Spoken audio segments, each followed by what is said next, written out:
Hi, everybody. Those of you who are here, we're getting started a little bit earlier than normal. That's not necessarily trying to finish earlier than normal. Just want to take a couple of minutes here at the very, very beginning as quickly as possible, and get some of the normal housekeeping items out of the way right away, so that when we hit 10 o'clock, hopefully we can just hit the ground running and go straight into things. Number one. First of all, thank you for being here. As always, I'm looking forward to this session and love talking about the market with you, and hope you get as much out of these sessions as I do.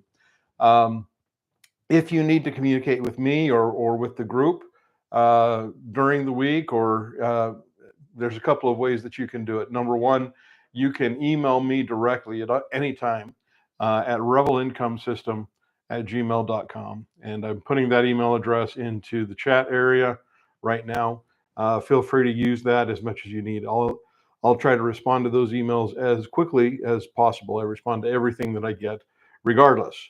The other way that you can do it, if you're on Discord, you can message me directly there using just the direct messages function, or you can also use the open discussion thread as well to send messages to the group to me as well. I pay attention to that thread throughout the course of each day, and we'll try to respond to those uh, as quickly as possible. I can actually usually respond to those more quickly than I can to emails. So that's another way that you can interact with me as well as with the group. I've designed this particular discussion thread to be an area where the community can talk and discuss. I know Jay, I've seen our friend Jay uh, post some messages in that group, and like to encourage everybody who's on Discord to make use of that and share their thoughts as well. Okay, that's pretty much it for the housekeeping items. So let's go ahead and dive straight in. As always, it's Friday. That means we're looking at the last Friday of February, starting a new month. Well, tomorrow, really. Um, but with weekly expirations, that means there's always some things that we can pay attention to. We'll get into some of the trades that are currently open and that I'm paying attention to. But before we do that, I've got the S&P 500 index up on my chart. Just want to talk about that for a little bit and see if we can, get a little bit of discussion going here. Let me grab my drawing tool here just a second.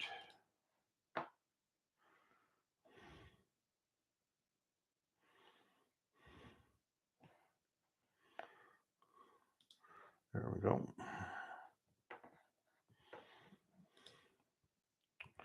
Okay. It's been interesting for the last few days to see the market. The market had been pushing, actually uh, beat its last all-time high by just a little bit last week, and has been fading back since then, dropping down to its current level at about 58, about 5,900. But we saw a pretty good pivot this week down here in this lower range at around 50, a little bit above 5,800. So what do you think about this latest pullback? Is it just the latest drop in an otherwise long-term upward trend? Or is there maybe something a little bit more serious going on about it? We're interested in what your thoughts are, and kind of use this to get the discussion started. So feel free to post your comments in the chat thread, and let's see what people think. Technically speaking, it looks like this could be a little bit of a push below support. Barry, it's NVIDIA's fault. NVIDIA does seem to be driving momentum lately, right? And yes, the market has been really excuse me, keying off of. It's really been kind of holding its breath, waiting for the most recent announcement on NVIDIA, right? So I'm not sure that's entirely wrong. So that I laugh because it's a little bit humorous to say that. But right now, that is kind of these guys are kind of swinging the big stick in the market, aren't they? So that there may be some truth to that. Wednesday's report for them, the market initially kind of poo-pooed it. Looks like it's trying to find some support now, but that is something that is certainly the S&P 500 is a lot more tech heavy than it was than it has been historically, and Nvidia and the Magnificent Seven, a lot of those stocks have a lot to do with that. So I think there's some truth to that as well.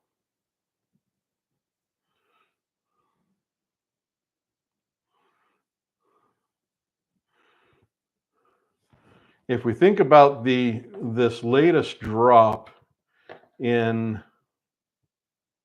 context, let's go from the from basically where it topped to about where it bottomed, and we try to think about the math associated with that drop. So the top is at around 61.45. I'm rounding for the sake of simplicity. And the bottom, 58.68. So before today's rally, it dropped about the S&P 500 dropped about 277 points. Now, if we think about that relative to where that top was, 6145, that's not quite a 5% drop to this point. And it does look like more recently, we're seeing a pivot off of pretty good support down here around this 58.80 mark. Excuse me, maybe 58.70. And that does basically fall in line with the pattern of higher highs that the index has been seeing throughout the course of the past year. So if that holds true, then it looks like this could be just another situation where we're seeing a very normal, even very healthy retracement, pullback, whatever you want to call it, in the market that is bracing itself for another rally higher. Where is the signal point then to suggest that that is true? What would you use for that signal? I guess is the question that I want to ask. What is the signal you would use to reverse your opinion, to say that maybe this isn't just a pullback, maybe this is something more serious? So let's try to think about this on both sides of the coin. What would you use for those signal points? Again, I'm looking for what your thoughts here. Maybe I have some of my own, and believe me, I'll share those with you. But let's see what you think.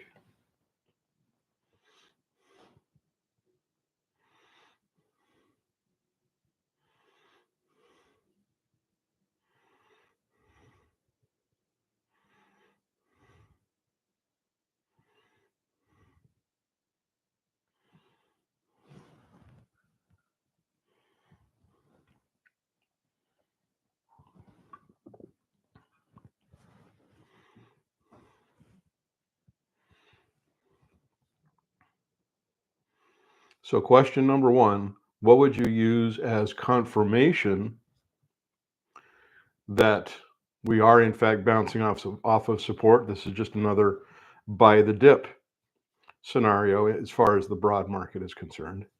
That's question number one. Question number two, what would you use as a signal that maybe the market could be starting to turn to more of a serious correction as opposed to just a natural drawdown?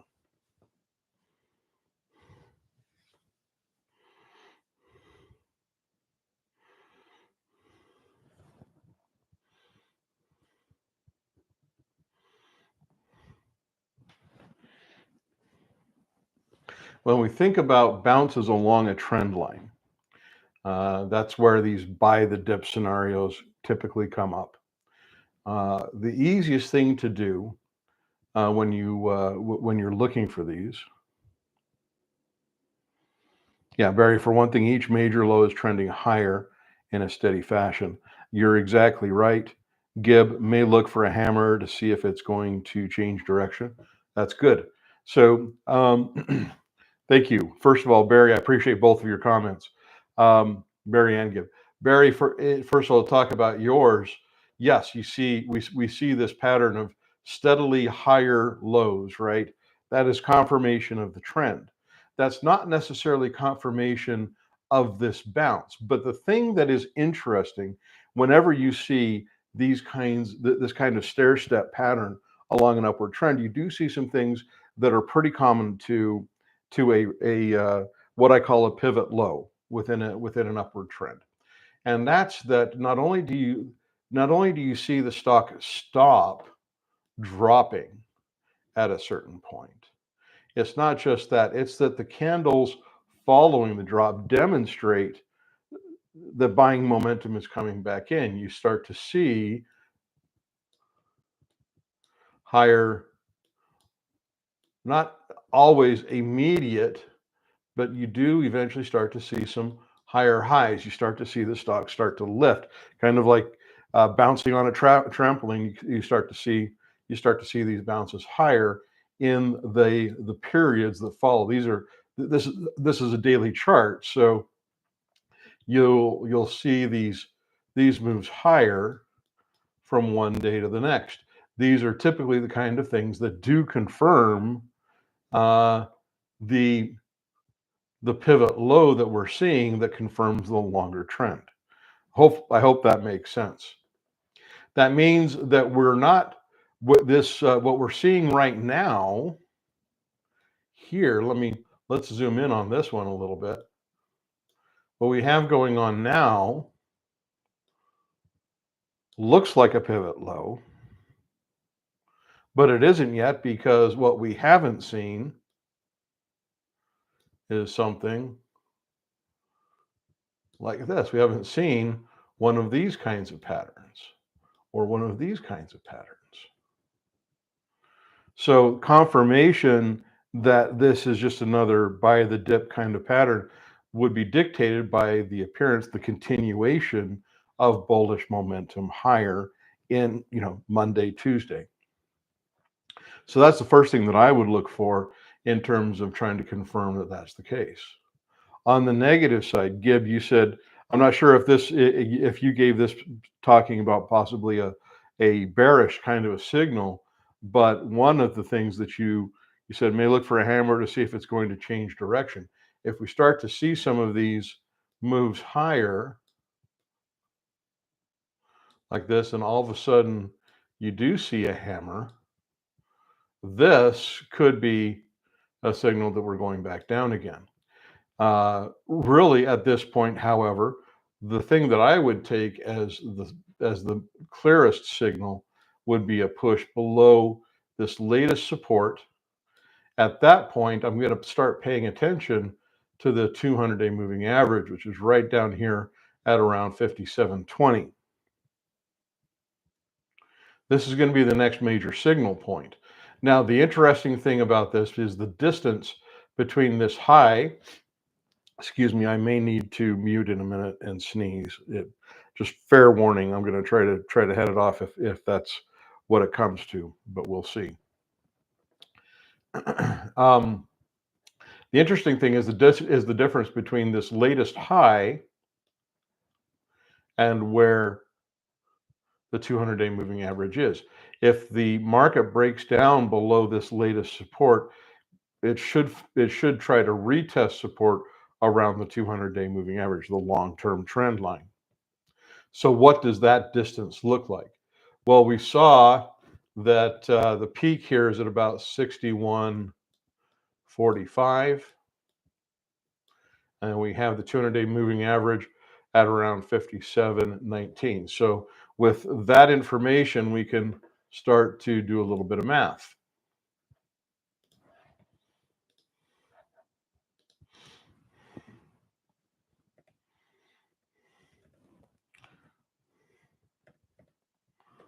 57.19. I'll go ahead and call it 57.20.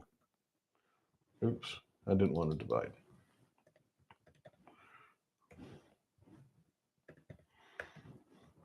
There we go.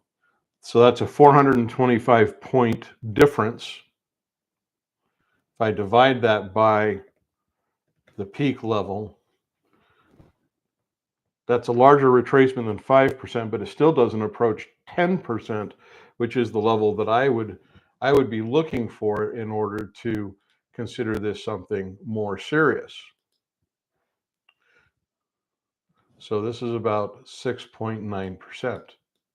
That's not to minimize the importance of this, but rather to kind of underscore the importance, because my chart's going to get a little bit messy here. I apologize. If we see the market drop below this point, then we're probably looking at something a little bit more serious. If we see the index drop down into the, I'm going to say 50.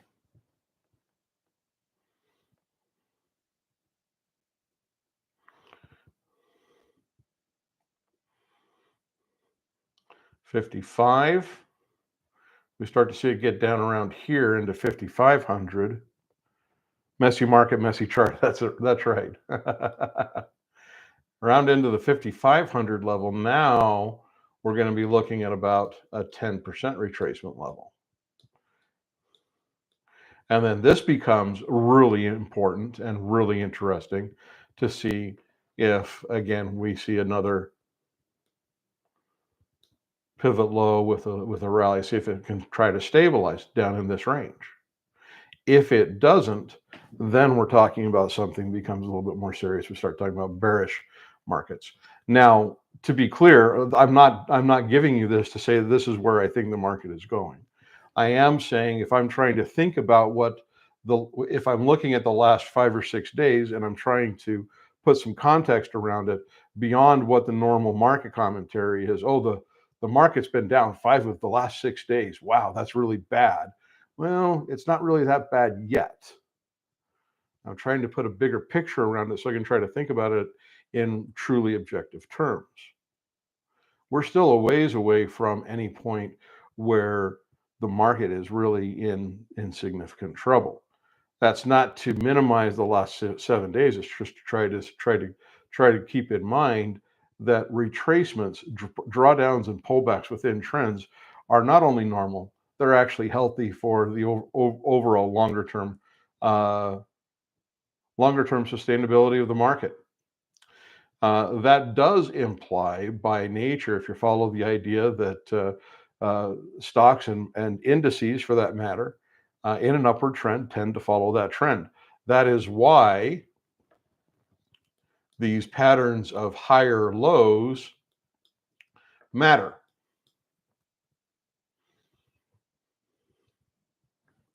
That's what forms the trend. And the more you see these sustain themselves, the more important they become. The question becomes, the sustainability of the upward trend really becomes a matter of the question of looking at the parallel pattern of higher highs as well as the higher lows.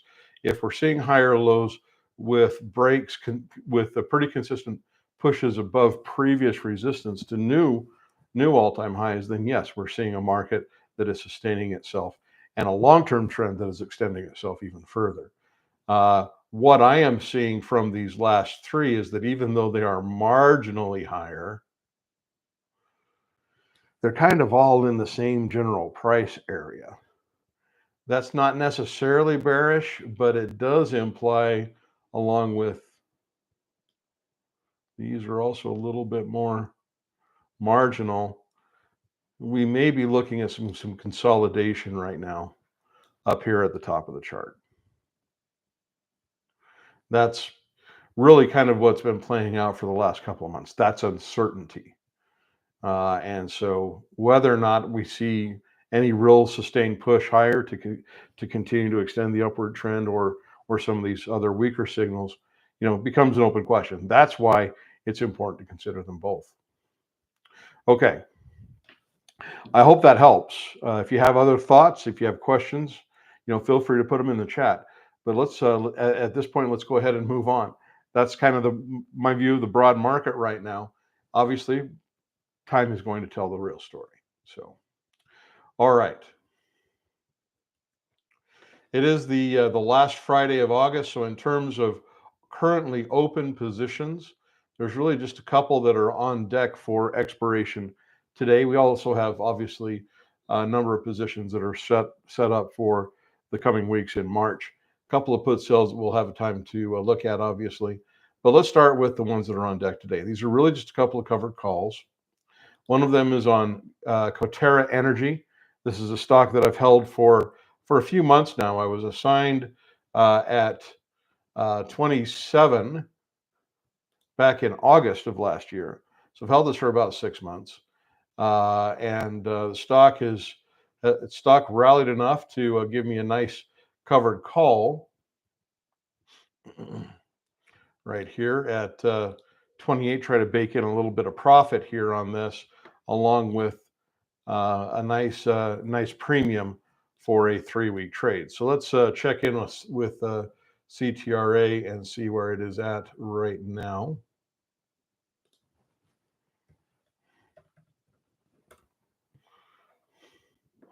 A little bit below 27, and it has been picking up some bearish momentum the last few days after the latest earnings report. This surge is what gave me an opportunity for a nice covered call, and we're seeing it pull back now, and is now just a little bit below the $27 strike price that I bought the stock at. Could still push higher, but to be honest, I don't expect it to rally almost $1.50 in the last couple of hours of the market. So looks like I'm going to hang on to my shares here and have an opportunity, hopefully next week, for another covered call. That also is hopefully opens up the opportunity, depending on how the market shakes out next week, obviously, hopefully have an opportunity to still hold the shares as of the 13th when it goes ex-dividend for its next dividend distribution. Management raised their dividend after the last earnings report by a penny per quarter, 4 cents per year. Doesn't sound like a whole lot, but when you see management increasing the dividend, even by a marginal amount, that implies strength, because what they're doing is they're funneling more cash from their balance sheet back to shareholders, and that's pretty significant. Barry, you were called out of Coterra toward the end of January, and so that's an okay scenario as well, right? Because that means that Barry got the cash back and he was able to go and do something else with it, and I've been sitting in it in the meantime. I missed an opportunity, obviously, to leverage this a little bit, and that's on me. So Barry, good job. We're all human, and sometimes things slip through the cracks. Hate to admit that, but it's the truth. So this one, I'm okay though, hanging on to it a little bit longer. Coterra is a good company. I really like what they do, and so even if I end up holding it a little bit longer, seeing if it can bounce off of this 200-day moving average again. Well, before it just pushed above, but if it can give me a nice little pivot low here and then another rally higher, then it could offer another opportunity for another covered call trade with a little bit of profit. So we'll see where this one goes.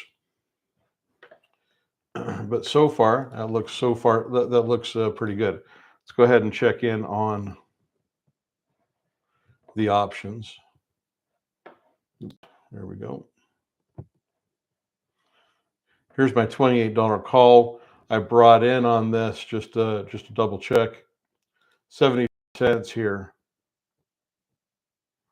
Exit was flat at 28.50, but made 50 cents on the covered call. That's good. If you're happy with the result and you got your cash back, nothing wrong with that. So we've talked about this in past sessions. I have plenty of covered call trades that call me out of the stock right at the price that I bought it at. I do it on the regular.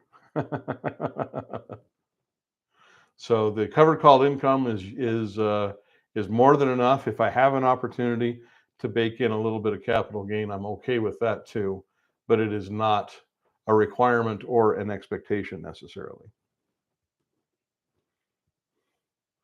All right.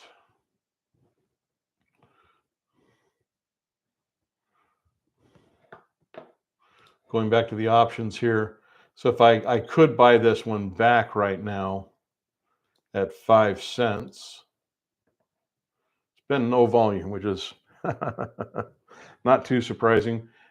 People like me who are still in an open position. I'm not holding a contract here, but I still have a contract out in the market, right? We may just be a lot of these people may be like me, just willing to let this expire and then see what happens next week. But there could be some logic in also buying it back for the asking price at 5 cents.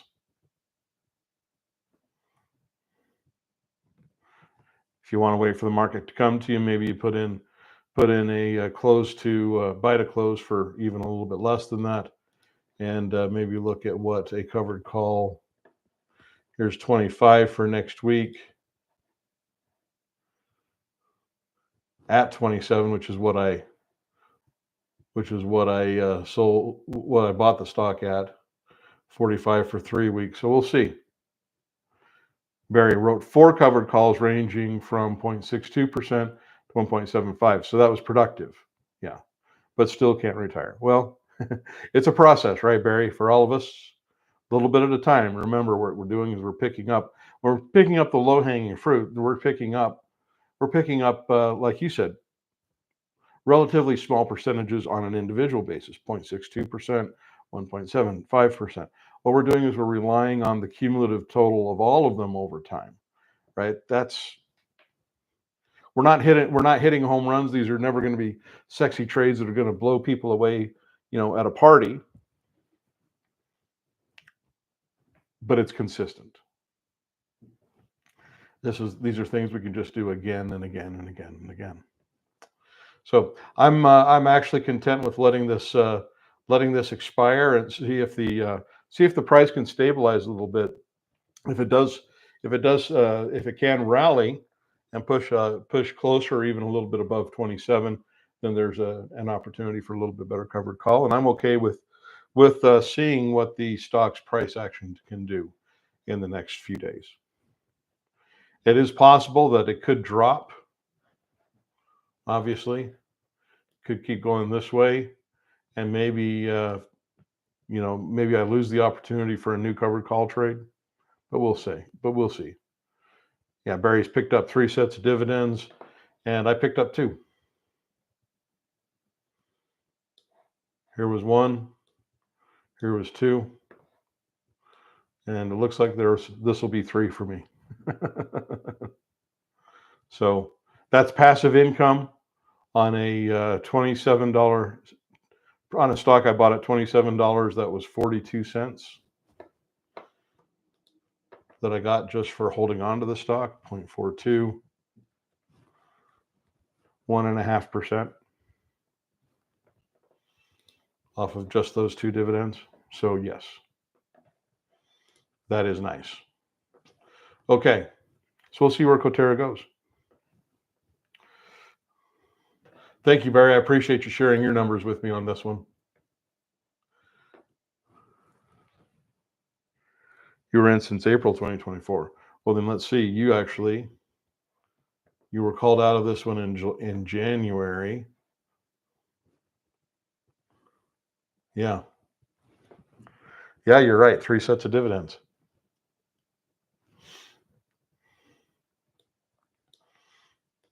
1, 2, and 3. Nice.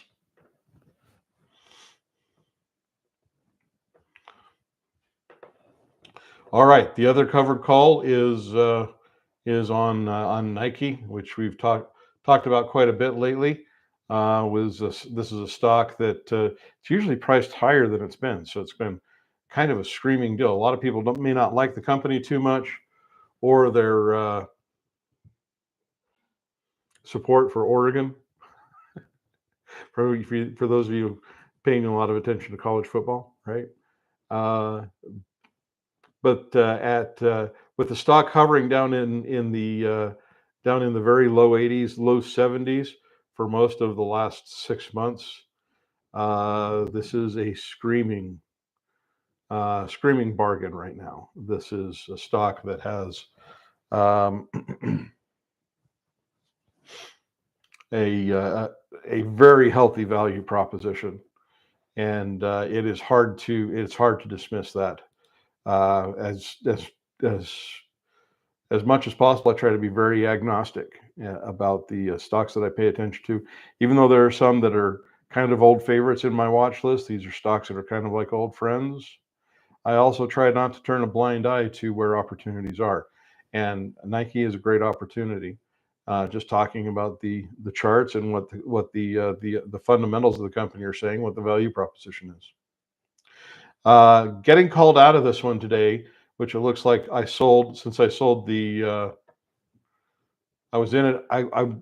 I bought this stock at 74. I sold a $76 covered call. There's 76, bringing in about 2.43% for a nice 9-day trade. So it looks like I'm going to get called out unless we see about another $3 drop. But it is down a little bit today. Certainly don't expect it to get all the way down to 76, which is about here. It could, just don't expect it. That means I expect to be called out. That also means I am not going to qualify for this dividend. The X date here is on Monday. That's one of the things that's worth paying attention to, since income generation is a priority for us. When you sell covered calls on stocks you own, pay attention to where ex-dividend dates fall. I'm not saying that you have to try to make sure that you're holding the stock every time an ex-dividend date is coming up. I'm saying that it's worth the evaluation to decide if you want to hold the stock. Make sure that you're holding the stock beyond the ex-dividend date, because that's free money that's going to come to your account by doing nothing more than holding the shares. If you choose to do as I did, which is to sell a covered call that expires the Friday before the ex-dividend date, and therefore risk being called out of the stock, as I expect to be today, and therefore not qualify for the dividend. Be aware of that, account for that, and make the conscious decision that that's what you're okay with. Barry, I've seen several stocks moving by dollars at a time rather than just some cents. Yeah, and we've seen volatility pick up for a lot of stocks lately in a lot of different ways. Earnings have been the biggest catalyst, certainly, I think, but certainly not the only one. Okay, so that's Nike. As I mentioned, I'm okay with getting called out of this one. That does give me a nice $2 profit on top of the premium that I brought in, which was also healthy. And so that is an overall good result, which is why I'm also okay with getting called out and passing up the dividend. All right. Let's talk about some of the covered calls that are on deck, or some of the put sales, excuse me. So, first one we have is on GIS. This is a trade I placed on the 12th of this month, and this one is not scheduled for expiration until the third Friday of March. This is a trade that uncharacteristically was a little bit more than a month. It was kind of one of the most attractive of what was available at the time, and it was good enough to justify even going out a little bit little bit longer than I usually choose to do. So I was selling the 57.50 on that one. Let's check in and see where it's at. Again, still a few weeks to expiration on this, but we're sitting at $60 right now. So it's a little over $2.50 above the strike price that I'd sold. Let's see what that's doing with the options right now. A lot of food product stocks. I call these stocks not sexy as far as the rest of the market and what they think about. I don't think that's a bad thing, but it does mean that a lot of times volatility in the stock is not really very high, and a lot of times that also means that activity on its options is also not as high. That's one of the reasons that there are no weekly options for GIS. That's another reason I did decide that I was okay going out a little bit more than a month. But here's the 57.50 put that I sold. 75 cents on the ask right now, 70 cents on the bid.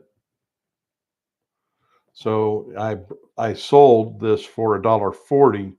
So if I were to try to take advantage of that move where the stock is about a little over $2.50 above the strike price that I sold, I'm not quite hanging on to 50% of the overall gain here. Take a look at the interesting. There's a lot of open interest, not a ton of volume, but enough.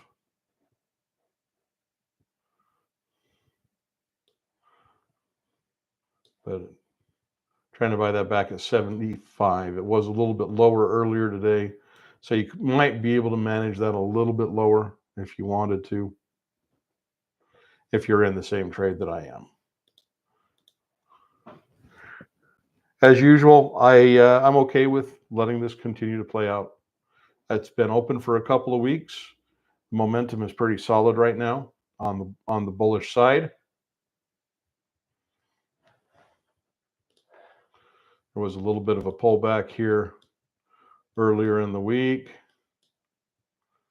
but overall, we're seeing a pretty good push off of that bottom end support.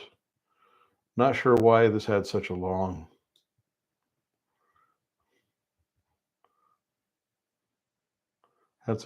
wick, but in any event, we are seeing some pretty good momentum starting to build, flatten out the 20-day moving average.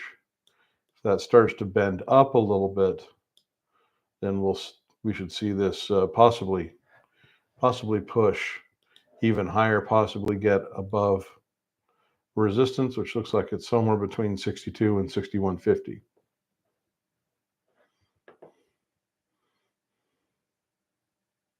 If it gets up in this range, then what I expect is that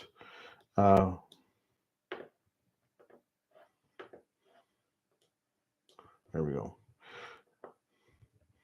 If it gets up into this range between current price and up to about 61, 61.50, that should provide a little bit better opportunity to think about trying to buy this option back and think about possibly rolling it.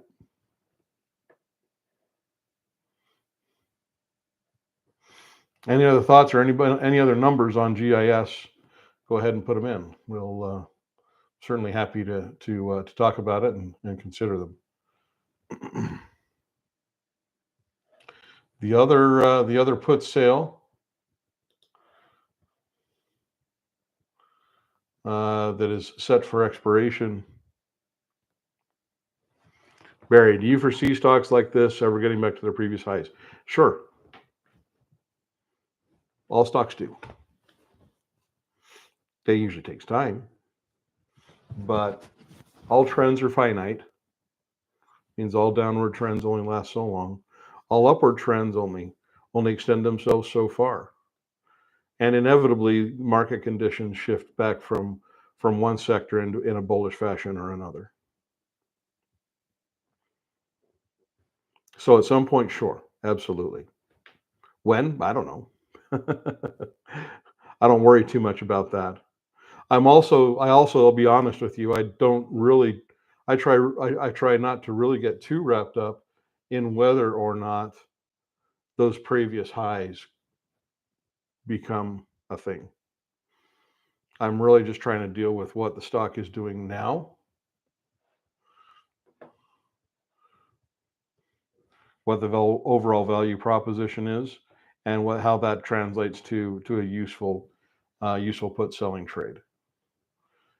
Growth investors, to be completely honest, if you're taking more of a growth focus, then the question of whether or not the stock is going to get back to a previous high becomes a little bit more relevant, because those are the kind of movements that growth focused investors are looking for, especially if they're taking if their plan is literally to buy and hold throughout an upward trend. And I'm not opposed to that, but as you've seen by following my trades, I'm very often out of a stock before a really major upward trend develops. And the reason for that is because I sell covered calls. And once a stock really starts to build a lot of positive momentum, start to move into an upward trend, by that time, in most cases, the value proposition has shifted enough that I'm not going to continue to work with it. It's not as deeply discounted as it was. And once it's not deeply discounted, then I'm usually going to go and shift my focus elsewhere. It's a little bit of a soapbox based on your question. I'm not sure you were asking that question, Barry, but I hope that helps.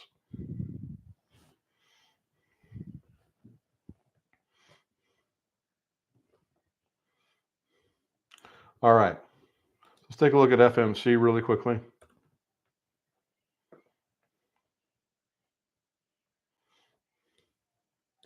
This is the other put sale. And again, in the interest of transparency, this put sale is, for me anyway, an opportunity to take advantage of the latest drop. Yeah, Barry, I may be too old to put too many in a growth portfolio. I get that. For me, it's not necessarily about age; it's just preference. I like it better this way. It's easier for me. Makes more sense. Allows me to sleep at night. Makes it easier for me to disconnect from the market during the day and go play with my grandkids.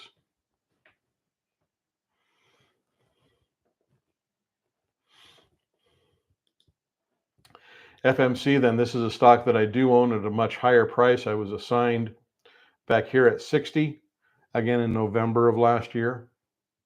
And so this is a put sale that was good, not only on its own with the stock down below 40, but also for me an opportunity to possibly average my cost a little bit lower. So when I placed this on the 19th of February, this is a 1-month trade with a very nice 3.73% premium. This is one that I was more than happy to deal with, and the stock is a little bit below that price now. We saw after the earnings report, it really plunged, and my put sale came right around in this range, and it's been retracing back a little bit over the last 3 days. We have some pretty clear resistance, just a little bit above 38. I'll go ahead and call it 38.25.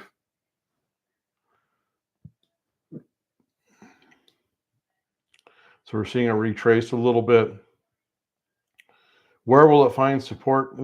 It hasn't really found it yet. Still a few weeks to expiration on this one. And as I mentioned, if I do get assigned, 60, 37.50, there's a pretty good opportunity to average my cost basis down to, well, what is that about?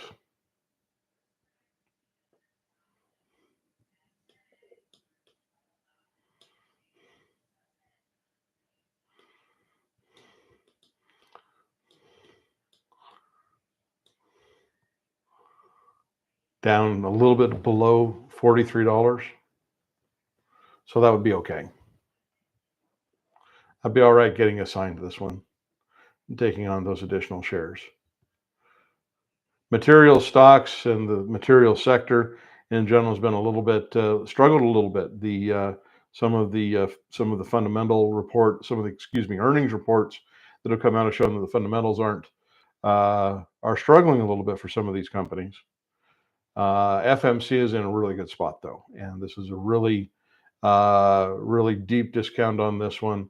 This is a really interesting stock that I started following late last year in the sector. And so I think that the opportunity is certainly well above where that stock's price is.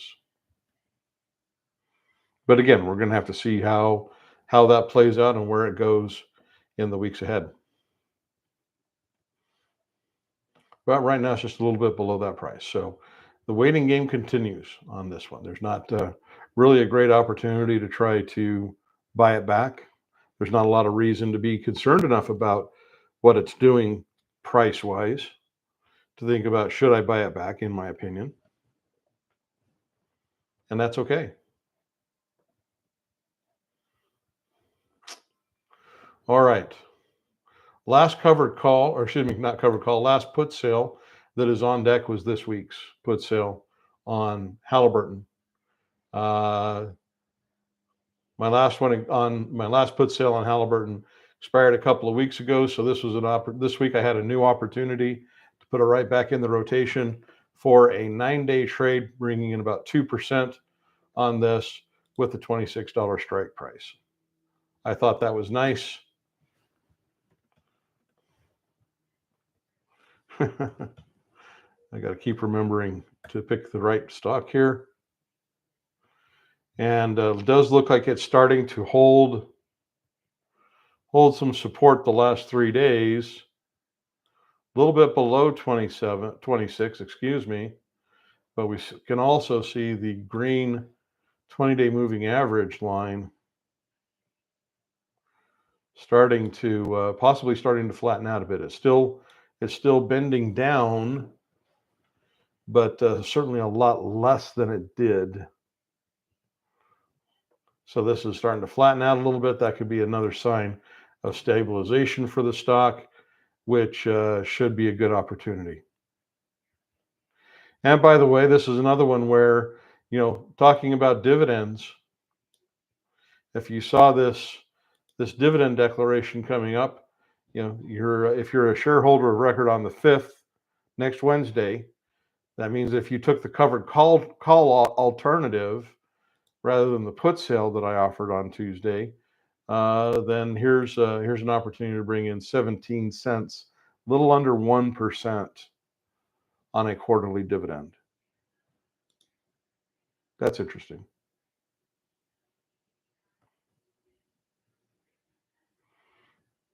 Barry, you made the trade the day you sent it out and got 47 cents in premium. By waiting a day, I got a little bit better. That's not expected. That's just chance. That's luck. A lot of times by waiting a day, I usually end up sacrificing a little bit of premium, or have to actually move the strike price up or down, or something like that. So yeah, that's I guess I'll go ahead and give myself a little bit of a mark, but it's kind of a shady one. Kind of a shaky one, because that was just blind luck. 56 cents on this. That was a good trade. 9 days out, so that's coming up on expiration next Friday. We'll see where this goes. For now, this looks like this could be, this is another one where even if it's by next Friday, we come back and look at it, if it's down here at the low end of this range, I'm okay with that. That's still okay. getting assigned to 26 if the stock is down around 25, not a problem, even if it's a little bit lower than that. But I really don't expect it to drop too much more, just because of the way that we've been seeing pretty solid support down here. It's a little below 26.50. I'll go ahead and call it 26.30. But it's been holding pretty strong support down here, somewhere between that and 25. So if anything, it looks like this could be developing a consolidation range down here at the bottom of this long-term trend. That's also a good thing. If that's what's happening, get assigned or not, there's going to be multiple opportunities to work with this trade and keep generating income off of it. So we'll see where it goes. It's, again, going to be very, very interesting. Okay. Everything else that I have on deck are also covered call trades. Had a new one on CVS that came up last week on Devon Energy.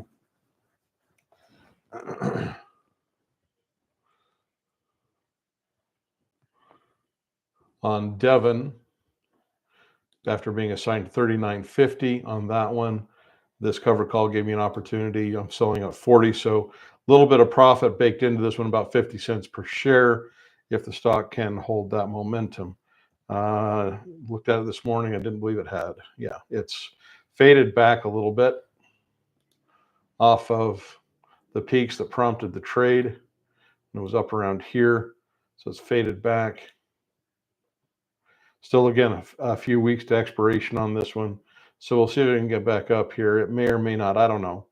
It does look like it should be. This 20-day moving average should be providing support. So if it looks like it could be starting to form a pivot low, but that hasn't been confirmed yet. Need to see it start to rally before that's confirmed. Looks like it's holding some support. That's okay. As of now, it's about $4 below the price that I bought it at. But we'll see where it goes. I'll play that out. All right, awesome. Barry's giving me another stock that we can look at. This is just an interest. Full disclosure, I don't know this stock. I can't say whether the fundamentals are good, bad, or indifferent. It does not pay a dividend. Last dividend it paid was last year. I guess I can't really say it doesn't pay a dividend, just that it hasn't. Looks like I may have had to suspend it. I'm guessing, and you can clarify for me if you want, Barry, since you've been working with it at a different price. It says I'm in at Riley and sold a $4 put a couple of weeks ago for 25 cents to lower my cost basis from $6.60. Okay. So you're profitable as of today. Tuesday ended up selling a call for $8 today for 25 cents. 3 contracts and both expired today. Good. Stock's around 7, so unless you really see a major move higher in the next couple hours, which seems to be unlikely, looks like that'll expire, and then you'll have another opportunity to do it again, right? Give yourself some more, pay yourself another dividend. So that's a good thing, and you're baking in a pretty healthy profit. Yeah, that's when you got in. So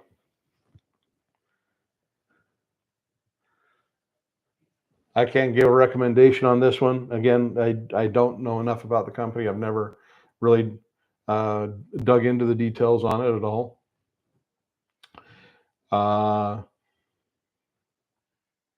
Price jumped over a couple of weeks. Yeah, and just really even in the last few days, right? Saw a lot of just flat. This isn't just consolidation. This is stagnation.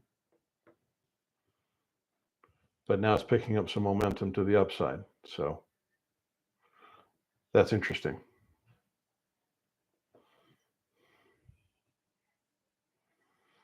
Yeah, it was absolutely below 4. 1, 2, 3, 4, 5, 6. As recently as probably last Thursday. We're down here probably at about 3. So this is what happens with low price stocks. This isn't quite penny level, but this is definitely a low price stock. So low price is not necessarily bad, to be clear. You see me work with stocks in the teens on some of my trades. This week I looked at Ford, which seems to be continually in the low teens, if not below 10, as it is now. This is a good company, good stock. There's a pretty nice value proposition to be had here on this one, but it's a low price stock. Barry, they did end up discontinuing the dividends after you were on the hook, so after you'd bought it. Yeah. So a reinstatement of dividends would be a reason for me anyway, to consider following it. But if they've discontinued or suspended the dividend for the time being, then that kind of automatically disqualifies it from finding a spot in my watch list. So, okay. Last covered call was I was able to place was this week on CVS. This is just a kind of a continuation. I had a nice covered call on this that I thought I was going to get called out of last week. Did not. But I had an opportunity to sell a new one, bringing about 1.84% for 2 weeks using a little bit lower strike price at 65. I'm in on this stock at $64. So CVS, still a little bit below 67, but got a little bit of time on this one to let it play out. This is still a couple of weeks from expiration, so we'll see if it can build some momentum and continue to follow this nice upward sloping 20-day moving average. So Barry, only meant to be a quick trade, but it is turning into something longer. Sometimes that's what's happened. Sometimes that happens.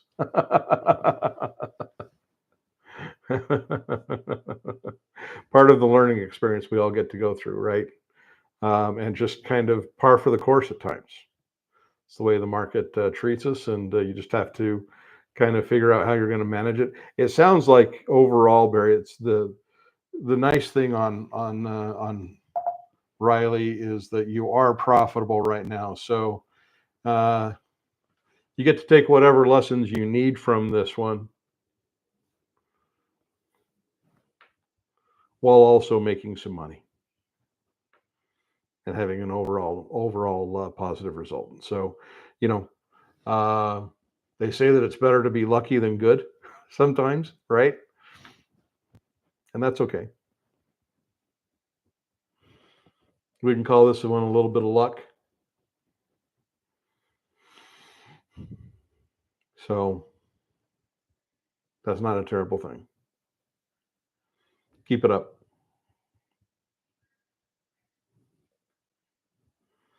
All right. Well, that pretty much runs the gamut of the trades that I had to talk about, and talked a little bit about the broad markets. Barry, I appreciate the comments that you brought in. Gib, thank you for participating as well. As always, I hope everybody has a wonderful weekend, a great week next week. If you do have any comments or questions, don't hesitate to let me know. Barry might just sell it outright next week if the price doesn't drop. Yeah. If it maintains this momentum right now, laugh all the way to the bank, right? You won't go broke taking a profit. That's not a terrible thing. So I think that makes a lot of sense. Have a great week, everybody. If you do need anything, reach out, rebelincomesystem@gmail.com email. If you need to message me on Discord, please do, or in the open discussions channel as well. Otherwise, have a great week, and we'll talk next time. Thanks, everybody. Hope you have Have a wonderful weekend.